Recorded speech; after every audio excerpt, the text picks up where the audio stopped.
This is the Specialized Tarmac SL8 Limited of Red Bull-Bora-Hansgrohe GC leader and 5-time Grand Tour winner, Primož Roglič.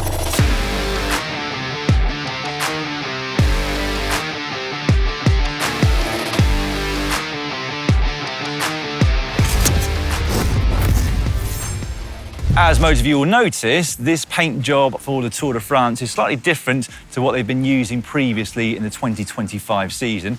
Specialized are actually selling 500 of these limited edition models to the general public. Much more of a dark blue design with some subtle Red Bull graphics underneath the Specialized and S-Works logos on the fork blades and down tube respectively. Now, the Specialized Tarmac SL8 frame set has been around for a reasonable amount of time, so I won't spend too much on it because not a huge amount has changed. But there is quite a difference when it comes to the wheel set and the tyres that they're using during the Tour de France this year. They come from Roval, and they're part of 3 brand new wheel sets that Roval have released just ahead of this year's Tour de France. These particular ones on Roblic's bike today are the CLX3s. Quite a big update versus the CLX2. All 3 wheel sets have got a deeper disc rim at the front than they've got at the rear. Roval are basically saying that this allows them to keep almost all of the aerodynamic benefit whilst allowing them to save a significant chunk of weight, as this wheel set is over 200 grams lighter than the previous one. Some of that weight saving comes from these carbon composite spokes, which they say are almost 2 grams per spoke lighter than its predecessor. So with 18 at the front here and 24 at the back, that's already 80 grams of weight savings right there.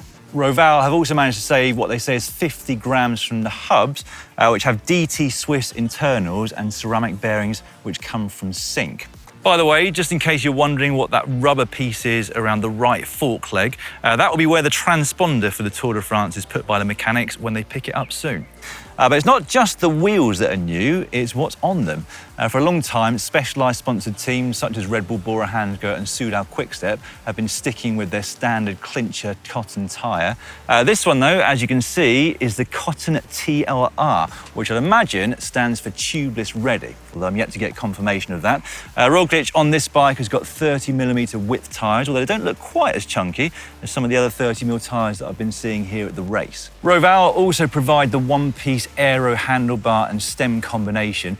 Quite hard to measure stem length of these modern aerodynamic bars because of the way that they curve around, etc. I think it's around about 12 centimetres. But what's quite interesting is the handlebar width.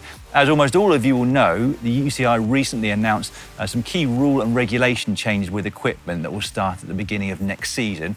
One of which is a maximum handlebar width of 40 centimetres measured edge to edge. Well, Primož Roglič has nothing to worry about because these ones are close to 44 centimetres edge to edge. The other measurement they'll be taking is internally between the hoods there. This is also I'm finding quite interesting because the maximum you're going to be allowed is 32 centimetres. These are more like 31, and they're not even pushed in that much for extra aerodynamics. So that's going to be something that's very different for a lot of riders in terms of their position next year. Roglic is running a full SRAM red axis group set, but at the front here, you'll notice he's got a couple of those blip sort of sprinter shift buttons just here at the drops below the shifters themselves.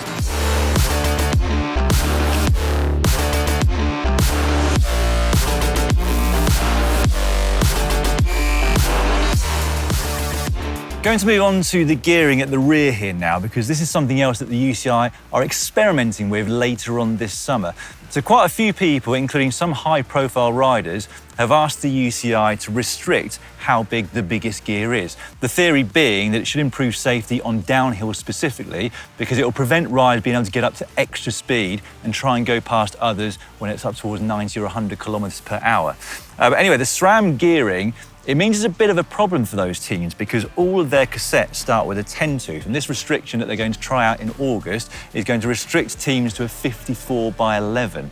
Currently, Roglic is riding a 54 and 41-tooth front chainring, but the cassette here at the back runs from 10 all the way up to 36. So not a problem at all, obviously, for the Tour de France. That's why this is on here, but any of the riders from those teams who are doing these races later on in the year, I don't know what they're going to do. I think the mechanics might have to just make it so they can't get down to the 10-tooth, which is not exactly, I don't know, professional top-level sport in my mind.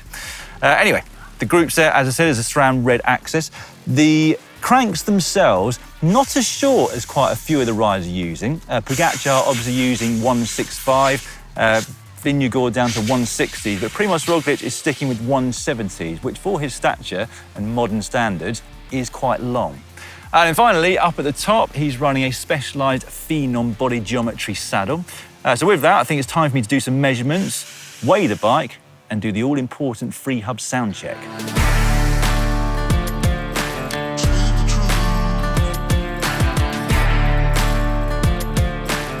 Right, that's the measurements done. So from the ground to the center of the bars here is around about 86 centimeters. Measuring roughly from the center of the bars back horizontally to the tip of the saddle is around about 51 centimeters. And his saddle height measured from the center of the crank bolt here to roughly where I think he's going to be perched on the saddle, that is around 74 centimeters. All that leaves me to do then is weigh it.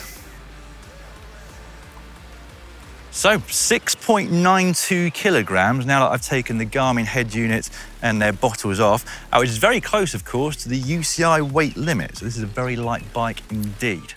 Right then, time for the all-important free hub sound check, which will get killed if I'm not doing it properly, or at all. Ready? I mean, if that's not worth a thumbs up and sharing this video with your mates, then I do not know what is. Right, stay tuned for GCN Tech for more stuff from the 2025 Tour de France. Hope you've enjoyed this video. I will see you very soon.